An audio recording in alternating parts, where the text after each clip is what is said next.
안녕하십니까. 안녕하십니까. 관광자원의 이해 14주차 첫 번째 동영상입니다. 14주 동영상 강의로는 마지막이고요. 15주차에는 시험입니다. 그래서 끝날 듯 대면 수업을 할 거라는 희망 고문을 하다가 희망 고문은 고문으로 끝난 것 같습니다. 그냥 끝이 나버렸습니다. 계속해서 동영상 강의만 하다가 한 학기를 끝이 난 것 같습니다. 나름대로 하느라고는 했는데 저 자신도 동영상 이 시스템에 만족하지 않습니다. 만족하지 않는 게 아니라 불만이 많습니다. 제가 지금 이렇게 할 수 있는 거는 제 앞에는 지금 제 스마트폰이 있거든요. 그러니까 이상해서 좀 했습니다. 어쨌든 그지같은 코로나 시스템이 한 학기를 아주 망쳐버린 것 같습니다. 근데 다음 학기에는 또 희망을 가져보는 거죠. 뭐 초등학교, 중학교, 고등학교도 다 출석 수업을 하는데 대학생도 출석 수업을 하지 않을까 라고 생각을 하고요. 그건 또 아직 9월 달이니까 한 3개월 남았죠. 6, 7, 8 어떻게 되겠죠. 자, 일단 여러분의 동영 리포트를 검토를 했습니다. 전반적으로는 비슷한 의견들이 많죠. 네. 예년에 비해서 조금 이렇게 특색 있는 아이디어는 찾아보기가 좀 어려웠던 것 같아요. 그리고 이 동영상을 녹화하는 건 금요일 오전 지금 6월 12일 8시 33분입니다. 금요일 8시 30, 오전 8시 33분인데요. 주중에 한 팀을 만나서 학교에 왔더라고요. 그래서 퇴근을 하는데 인사를 해서 누구냐 그랬더니 수업을 듣는 학생들이래요. 작년에 내 수업 들었냐 그랬더니 수업을 들었다는데 그 지도교수 세미나인가요? 뭐 전공 탐색과 그거 했다고 그러더라고요. 그 수업은 뭐 특별하게 한 게 없기 때문에 어쨌든 그러면서 그 친구들하고 이런저런 얘기를 했습니다. 그래서 얘기를 한 거는 과연 내가 의도하는 대로 전달이 됐느냐 그렇지 않느냐 그럼 뭐가 문제인가 이걸 어떻게 보완을 해야 되나 그런 걸 찾기 위해서 이디야에서 커피를 한 잔씩 사주면서 얘기를 했죠. 했더니 모이는 거에 대해서는 모이려는 의도는 전달이 된 것 같아요. 모여야만 의견 교환이 되고 하기 때문에 그래서 혼자 하면 난감했는데 모여서 하니까 조금은 나아졌다 하는 얘기를 들었어요. 그래서 굉장히 그건 잘했다, 제대로 전달이 됐다 하는 얘기가 된 것 같고요. 동영상을 찍으러 왔다고 그래서 뭐 열심히 하라고 그랬고, 참고로 동영상은 이제 동영상을 여러분들이 평가를 하십니다. 평가를 하시겠죠.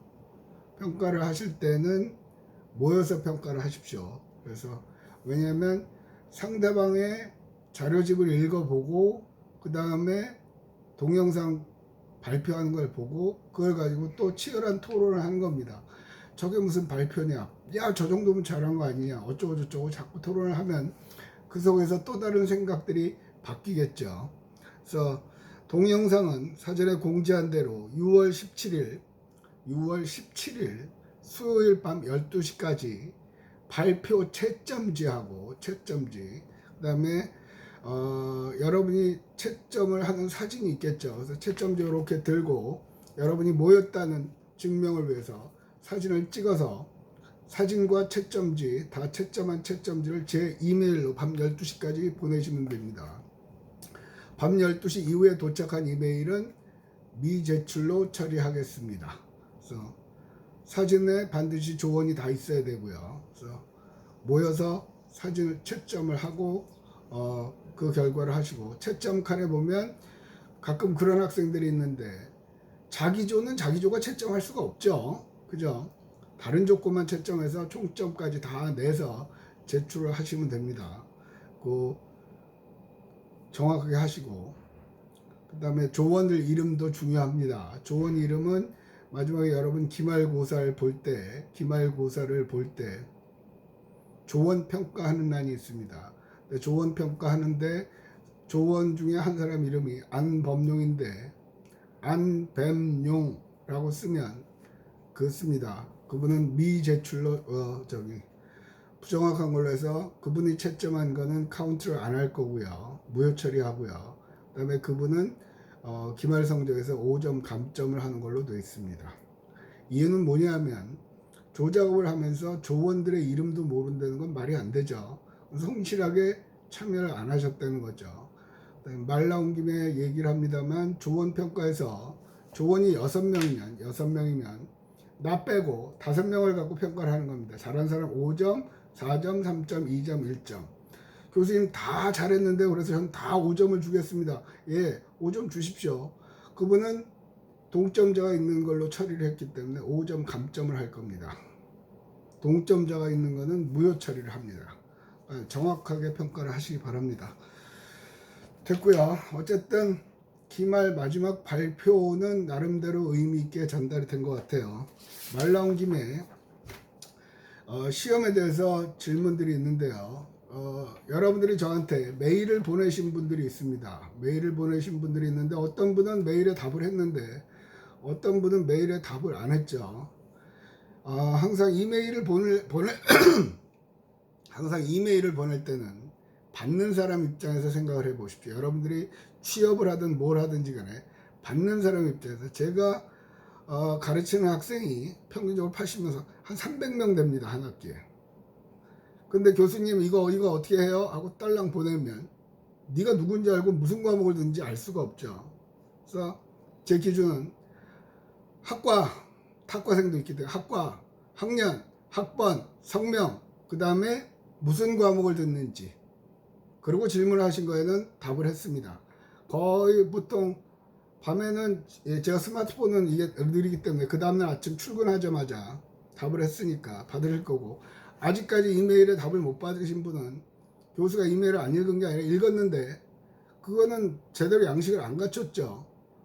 쉽게 말하면 교수님 몇 점 감점이에요? 흥분하지 말아야죠. 됐고요. 됐고요. 참고로 출석에 관한 리포트를 안 냈는데 몇 점 감점입니까? 라는 질문이 한 두 사람인가 있었어요. 근데 이게 동영상 강의가 리포트를 안 내면 주당 리포트를 하나씩 내게 돼 있죠. 한 주에 수업 시간은 3시간입니다. 제가 처음에 나눠드린 이 강의 운영 규정에 의하면 시간당 2점 감점입니다. 그러니까 리포트를 한 번 안 내시면 6점 감점이 되겠죠. 교수님 그건 너무 센 거 아닙니까? 세다고 할 수도 있죠. 근데 규정대로 교수님 인터넷으로 했는데 그거 어떻게 그렇게 만약에 여기서 제가 2점 감점을 안 하고 그러니까 6점 감점을 하고 3점만 감점을 한다 그러면 다른 학생들이 이의를 제기합니다. 교수님 처음에 6점이라고 그랬는데 왜 3점으로 합니까? 그거는 좀 이상하지 않습니까? 그럼 막아낼 논리가 없죠. 그래서 원칙을 정한 건 그대로 갑니다. 그래서 저는 한 그대로 갑니다. 누가 와도 할 수 있게끔. 됐죠? 됐고요. 또 얘기를 해야 될 게 어떻게 하다 보니까 진도 나가 일단 예, 이거부터 마저 합시다. 시험은 교재, 강의 리포트, 주 객관식 혼용 출제합니다. 신문기사도 출제를 합니다. 신문기사는 보기가 여러 개가 나오는데 지난학기에 봐보신 분도 알겠지만 맞는 것을 모두 고르시옵니다. 답이 다 여러 개가 있을 수도 있고 한 개만 있을 수도 있습니다. 그 다음에 제 점수는 시험에 아직 시험을 출제를 안 했습니다. 문항당 5점이다 7점이다 그러면 맞으면 7점, 틀리면 7점 감점입니다. 부분 점수는 일체 없습니다. 됐고요. 처음에 첫 시간 설명한 거 잘 읽어보시고, 또 한 가지 마지막으로 하는 거는 기말 시험 이 과목은 월요일날 보죠. 월요일날 보시면 월요일날 퇴근하기 전에 입력을 해야 되나, 이번 학기는 학교 시스템으로 또 출석 어쩌고 저쩌고 출석 정리가 또 안 돼요. 지금 일부는 됐고 일부는 안 돼 있어요. 그래서 하여튼 최대한 빨리 입력을 하겠습니다. 여러분들은 성적 확인을 하시고 성적 공고 기간에 이의가 있으시면 연구실로 찾아오시면 됩니다. 찾아오실 때는 반드시 동반자 1인과 함께, 동반할 사람이 없으면 학과 사무실에서 조교 선생님과 함께 오시면 됩니다. 지난 시간에도 이 얘기를 했던 것 같죠. 이메일로 교수님 제 성적이 궁금한데요. 답장 안 합니다. 네 성적이 궁금하다 그러면 내가 어떻게 답을 해야 돼? 너 쫙 뭐 3번 뭐라고 정답은 뭔데 뭐라고 썼다 일일이 그 답을 달 수는 없죠. 학생이 한 학기에 가르치는 학생이 한 20명 된다 그러면 뭐 전화로도 되죠. 근데 학생이 300명이에요. 뭔 수로 답을 해요, 그거를. 그런 거에는 일체 답을 안 합니다. 저한테 성적에 관해서 이메일을 보내시는 건 보내시죠. 왜냐하면 교수님 언제 찾아뵈려고 그러는데 성적 때문에 그렇습니다. 언제 찾아뵈려고 그러는데 언제가 괜찮으십니까? 그러면은 바로 답을 합니다.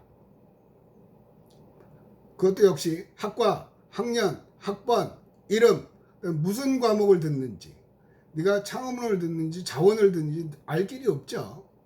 그죠? 그러니까 정확하게 기재하시면 바로 답이 나갈 겁니다. 됐고요. 오늘 리포트는 지금 내겠습니다.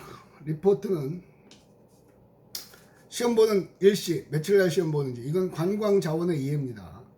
며칠 날 시험 보고, 본인의 강의실은 어디이고, 강의실이 지금 다르죠. 두 개로 나눠져 있는 걸로 알고 있습니다. 그래서 강의실마다 인원 배정이 돼 있는 걸로 알고 있습니다. 엉뚱한 강의실에서 시험 보지 마십시오. 불이익이 있습니다. 그래서 강의실에 관한 거는 학과 사무실에서 연락이 가는 걸로 알고 있습니다. 안 갔다 그러면 학과 사무실로 문의해서 몇 월 며칠 몇 교시 몇 호에서 시험을 보고 그걸 정확히 하십시오. 그 다음에 또 한 가지 거기에 추가로 얘기하고 싶은 거는 이번 리포트에는 나는 몇 조고 우리 조원의 이름을 쫙 적어서 제시하십시오. 아까도 얘기했지만 기말 시험에 조원 평가를 하는 항목이 있는데 그 항목에서 특히 2학년에서 그런 학생들이 많거든요. 자기 조원의 이름을 몰라서 감점당하고 무효 처리당하는 경우가 많습니다. 아시겠죠? 그래서 그 자기 조원의 이름을 6명이면 6명 전원 자기 포함해서 몇 조고 우리 조원은 이렇게 돼 있다. 정확하게 해서 제시하십시오. 됐죠? 시험 범위는 오늘 진도 나가는 데까지 하는 걸로 하겠습니다. 아마 많이 나갈 생각은 없습니다. 그리고 시험 문제는 아직 안 냈고요. 주관식도 있고 객관식이 있을 수도 있고 단답형이 있을 수도 있고 한 페이지에서 해결을 하겠습니다. 배점은 출석이 20점이죠. 발표가 20점이죠. 기말고사는 60점이 되겠네요.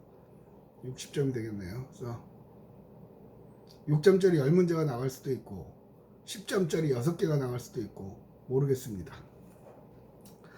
됐고요. 자, 진도 나갑시다. 리포트는 냈습니다.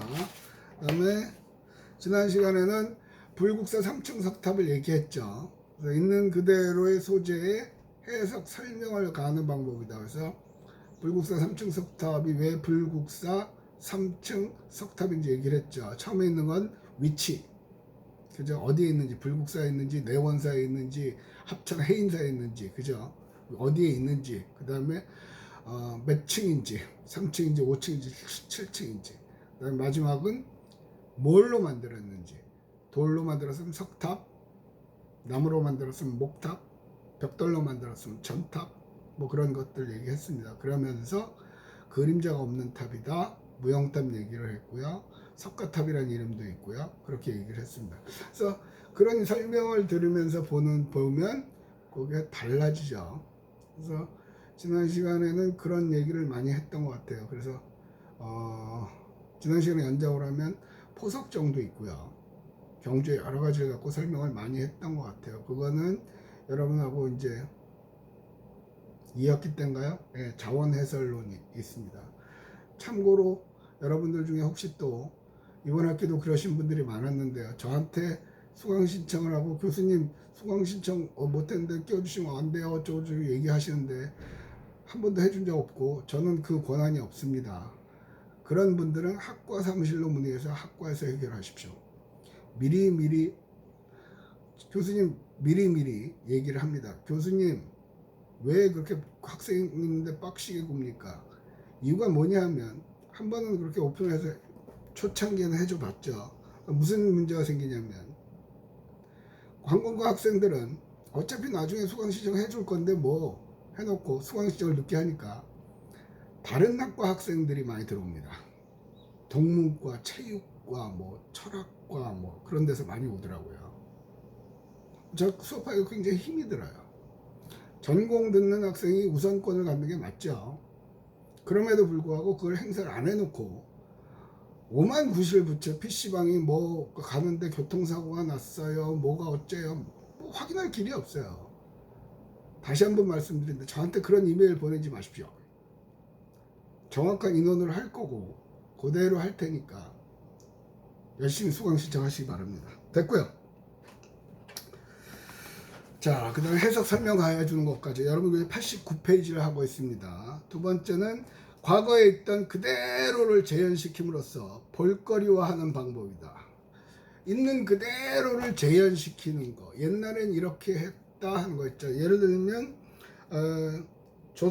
덕수궁에서 조선왕궁 수문병사의 교대식 재현이 있다. 이건 사실은 제 기억이 맞으면 영국은 아직도 영국이요. 근위병이 있죠. 왕실을 지키는 근위병 모자 이렇게 드립다 쓴 거. 그런 사람들이 있습니다. 그리고 근위병 교대식을 합니다. 우리도 조선 왕조에서 그 전에도 아마 있었을 거예요. 아니 성문을 지키던 사람이 하루 종일 지키는 건 아니잖아요. 교대 시간이 되면 교대를 하겠죠. 그때 아무래도 왕실이다 보니까 위험을 따지고 근엄하게 하고 하는 거다 보니까 수문장 교대식을 했습니다. 그래서 덕수궁에서 그걸 행사했죠. 초창기에 수문장 교대식을 하던 분들은 대체로 그 당시 시스템으로는 군대 대신간 방위들이 했죠. 지금은 그 전문가들이 해요. 뭐죠? 뭐라 그래? 배우 말고 엑스트라 하신 분들이 많고요. 그래서 그런 것들이 있고요. 근데 그것만 그런 게 아니고 또 부산에서는 조선통신사 행렬도 하죠. 그러니까 과거에 있었던 거. 그래서 관광의 자원의 특징, 관광 자원은 인간의 특징 중에 하나가 첫 번째가 일상에서 경험하지 못한 걸 경험하는 거에 대한 관심. 왜? 익숙하지가 않으니까, 새로우니까, 신기하니까, 그죠? 그러면서 또한 그래서 안 해본 걸 하는 걸 좋아하고요. 사람의 특징. 또 한 가지는 회상, 향수 그런 걸 있습니다. 여러분들도 아마 지금쯤이면 여러분들 시대는 모르겠어요. 여러분 시대에 가지고 놀던 우리 아들 같으면 그 유희왕 카드였거든요. 대학생이 된다면 우연찮게 그것이 나오면 그거 갖고 또 한참 또 와라라라 떠들죠. 그러니까 과거의 경험 그런 거에 향수를 느끼는 인간들의 성향이 있습니다. 그 이제 심리학이나 진화론에서 이제 그런 게 있으니까. 그래서 지금 이 얘기를 드리는 거는 뭐냐면 자원은 사람들이 오게끔 만드는 거죠. 그러니까 과거에 이 사람들이 뭘 했는지 그걸 알아보는 것도 한 방법이죠. 그래서 요즘 들어서 뉴트로라고 그러죠. 뉴트로. 레트로는 복고. 그래서 현대판 복고. 그래서 공장에다가 커피숍을 만들고 아니면 해보지도 않았던 교복을 입고 경주를 다니면서 사진을 찍고 또 마찬가지죠. 한복 입고 사진 찍는 것도 과거의 경험이에요. 요즘은 한복들을 거의 안 입잖아요. 네, 그런 것들을 생각해 보시면 될 것 같습니다. 그 다음에 있는 그대로 관광 소재에 기구나 시설을 도입함으로써 관광자의 놀거리를 만들 수 있다. 그러니까 있는 그대로의 관광 장소. 그럼 보면 전라도 남원에 가면 남원은 춘향이로 유명하죠. 남원 광안루라는 데가 있죠. 광안리가 아니고 광안루요. 거기는 춘향의 고장이잖아요. 거기에는 보면 커다란 그네를 만들어 놨죠. 그래서 왜냐면 이렇게 하면서 담 넘어 있는 세상을 봐야 되니까 그런 것들이요. 그네 많이 보셨을 거예요. 그래서 기구나 시설을 도입한다는 것. 또 고구에 가면 많죠. 투호라고 그러죠. 통 하나 놓고 거기다 이 화살 던져서 넣는 거. 조선시대 양반집 교수들은 일반적으로 바깥 외출이 그렇게 쉽지가 않았어요. 그러다 보니까 집안에 갇혀만 있으니까 그 안에서 놀거리를 만든 게 이제 중에 하나가 이 투호죠. 투호. 그죠? 그런 것들이요. 일단 여기까지 하고 첫 번째 동영상은 여기서 마무리하고 두 번째 동영상에서 보겠습니다. 그래서 리포트는 냈고요. 그 다음에 시험에 관한 얘기도 정확하게 얘기를 했던 것 같습니다. 자, 두 번째 동영상에서 보도록 하겠습니다.